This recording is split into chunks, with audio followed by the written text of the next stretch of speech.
Hi friends, എന്താണ് stock market?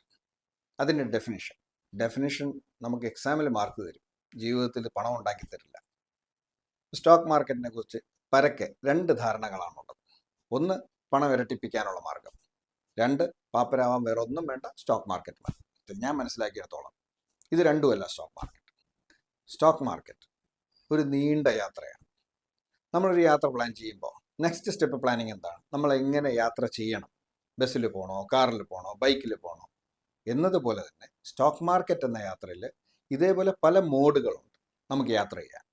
ഉദാഹരണത്തിന് bus പോലെയാണ് സ്റ്റോക്ക് മാർക്കറ്റിലെ ഇൻവെസ്റ്റിങ്ങിൽ bank FD, debt funds, government bonds, ഇതൊരു 6 to 8% നമുക്ക് ആനുവൽ റിട്ടേൺ തരും. സ്വസ്ഥം ബസ്സിൽ യാത്ര ചെയ്യുന്ന പോലെ നമുക്ക് ഇരുന്നിങ്ങനെ ഉറക്കം തൂങ്ങി പോകുന്നത് പോലെ ഇത് നമുക്ക് പ്രത്യേകിച്ചൊന്നും ചെയ്യാനില്ല. അത് അതിൻ്റെതായ രീതിയിൽ വളരും, നമ്മൾ റിലാക്സ്ഡ് ആണ്. ഇത് ഒരു മോഡ്. രണ്ടാമത്തെ മോഡ് ഓഫ് ട്രാൻസ്പോർട്ട് എന്താണ്? കാറ് രണ്ട് രീതിയിൽ. സെൽഫ് ഡ്രൈവ് ചെയ്ത് പോവാം ഫാമിലിയും കൊണ്ട്, ഇല്ലെങ്കിൽ ഡ്രൈവ് ചെയ്യാൻ മടിയുണ്ടെങ്കിൽ എന്നെ പോലെ നമുക്ക് വേറൊരു ഡ്രൈവറിനെ വെച്ച് യാത്ര ചെയ്യാം. സെൽഫ് ഡ്രൈവ് ചെയ്യുന്ന കാറ് എന്ന് പറഞ്ഞാൽ നമ്മൾ സെൽഫായിട്ട് നമ്മൾ സ്റ്റോക്ക് വാങ്ങുന്നു, വിൽക്കുന്നു, സ്വിംഗ് ട്രേഡിങ്, ഒരു 2 ആഴ്ച, 3 മാസം, 6 മാസം, 1 വർഷം. മറ്റൊരു ഡ്രൈവറിനെ വെച്ച് നമ്മൾ കാറിൽ യാത്ര ചെയ്യുന്നതിന് എൻ്റെ കണക്കിൽ അത് മ്യൂച്വൽ ഫണ്ട്സാണ്. ഒരു ഫണ്ട് മാനേജർ നമ്മുടെ ഫണ്ട്സ് മാനേജ് ചെയ്യുന്നു, നമ്മൾ അത് ബാക്ക് സീറ്റിലിടുന്നു, നമ്മൾ യാത്ര ചെയ്യുന്നു. അപ്പോൾ സ്റ്റോക്ക് മാർക്കറ്റിൻ്റെ അപ്സ് ആൻഡ് ഡൗൺസ് എല്ലാം നമുക്ക് അത് നമ്മുടെ ഫണ്ടിലും ഉണ്ടാവും, റിഫ്ലക്റ്റ് ചെയ്യും. പക്ഷേ ഫണ്ട് മാനേജർ ആയിരിക്കും അത് മാനേജ് ചെയ്യുന്നത്. നമുക്ക് പ്രത്യേകിച്ച് അതിനകത്ത് റോളൊന്നുമില്ല. നമ്മളൊരു ഡ്രൈവറെ വെച്ച് യാത്ര ചെയ്യുമ്പം ഡ്രൈവറിന് ബാറ്റ കൊടുക്കുന്നത് പോലെ മ്യൂച്വൽ ഫണ്ടിലെ ഫണ്ട് മാനേജേഴ്സിന് അല്ലെങ്കിൽ ഫണ്ട് ഹൗസിന് നമ്മൾ എക്സ്പെൻസ് റേഷ്യോ എന്നുള്ള പേരിൽ നമ്മൾ അതിലൊരു ചെറിയ ഫീസ് അടയ്ക്കേണ്ടി വരും. പിന്നെയുള്ളത് റേസിംഗ് ബൈക്ക്. അതാണ് ശരിക്കും സ്റ്റോക്ക് മാർക്കറ്റിലെ ഫ്യൂച്ചേഴ്സ് ആൻഡ് ഓപ്ഷൻസ്. വളരെ റിസ്കിയാണ്, കാരണം ഹൈ സ്പീഡാണ്. അത് ചില മാർക്കറ്റ് കണ്ടീഷൻസിൽ മാത്രം ഉപയോഗിക്കേണ്ട ഒരു മാധ്യമമാണ്. ഇത്രയും ഞാൻ പറഞ്ഞ സ്ഥിതിക്ക് നിങ്ങൾക്ക് ഒരു സംശയം തോന്നാം.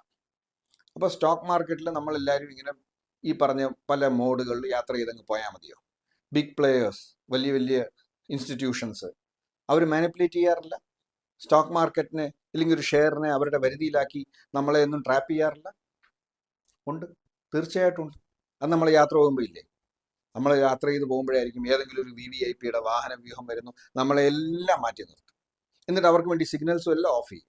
അവർ 120-ലും 140 km/h സ്പീഡിലൊക്കെ പോകും. അവർക്ക് പെനാൽറ്റി ഇല്ല, ഒന്നുമില്ല. അതെന്താ? നമ്മൾ റോഡ് ടാക്സ് കൊടുക്കുന്നില്ല, നമ്മൾ സെസ് അടയ്ക്കുന്നില്ല, നമ്മൾ ഇൻഷുറൻസ് അടയ്ക്കുന്നില്ല. പിന്നെ അവർക്ക് മാത്രം എന്താണ് ഇങ്ങനെ ഒരു പ്രത്യേകത നമുക്കില്ലാത്ത? നമ്മളെല്ലാം മാറ്റി നിർത്തി അവരെ കടത്തി വിടുന്നു. നിങ്ങളെപ്പോലെ എനിക്കും ചോദ്യങ്ങൾ മാത്രമേ ഉള്ളൂ, ഉത്തരവില്ല. സ്റ്റോക്ക് മാർക്കറ്റിൽ ഇതേപോലെയാണ്. ബിഗ് പ്ലേയേഴ്സ് വരും, അവർ മാനിപ്പുലേറ്റ് ചെയ്യും, അവരുടെ വരുതിയിൽ മാർക്കറ്റിനെ ആക്കും. ആ സമയത്ത് നമ്മൾ ട്രാപ്പ് ആവാതെ നേരത്തെ പറഞ്ഞ പോലെ ഒതുങ്ങി നിൽക്കുക. അവരുടെ മാനിപ്പുലേഷൻസ് എല്ലാം കഴിഞ്ഞ്, അവരുടെ മൂവ്മെൻറ്റ്സ് എല്ലാം കഴിഞ്ഞ് നമ്മൾ വീണ്ടും യാത്ര ചെയ്യുക.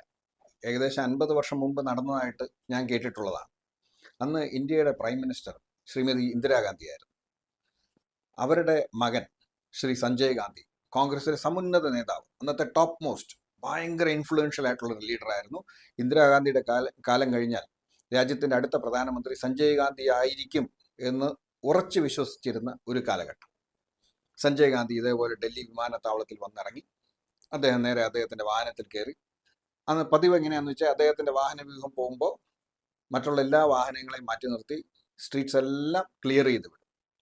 അങ്ങനെ അദ്ദേഹം, അത് പതിവാണ്, അന്നൊരു ദിവസം ഇദ്ദേഹത്തിൻ്റെ വാഹന വ്യൂഹം വന്നപ്പോഴത്തേക്കും പതിവ് പോലെ എല്ലാ വാഹനങ്ങളെയും മാറ്റി നിർത്തി ആളുകളെയൊക്കെ ഒതുങ്ങി നിർത്തി ഇദ്ദേഹത്തിൻ്റെ വാഹന വ്യൂഹം കടന്നുപോയി. ആ സമയത്ത് ഒരു കാറിൽ തൻ്റെ ഡ്യൂട്ടി കഴിഞ്ഞിട്ട് തിരിച്ച് വീട്ടിലേക്ക് പോകുന്ന ഒരു വ്യക്തി ഉണ്ടായിരുന്നു. അദ്ദേഹവും മറ്റുള്ളവരെ പോലെ തന്നെ അദ്ദേഹത്തിൻ്റെ വാഹനം മാറ്റിയിട്ടു. അദ്ദേഹം സമാധാനമായിട്ടായിരുന്നു. സഞ്ജയ് ഗാന്ധിയുടെ വാഹന വ്യൂഹം പോയതിനു ശേഷം അദ്ദേഹം വാഹനം എടുത്ത് തൻ്റെ വീട്ടിലേക്ക് പോയി.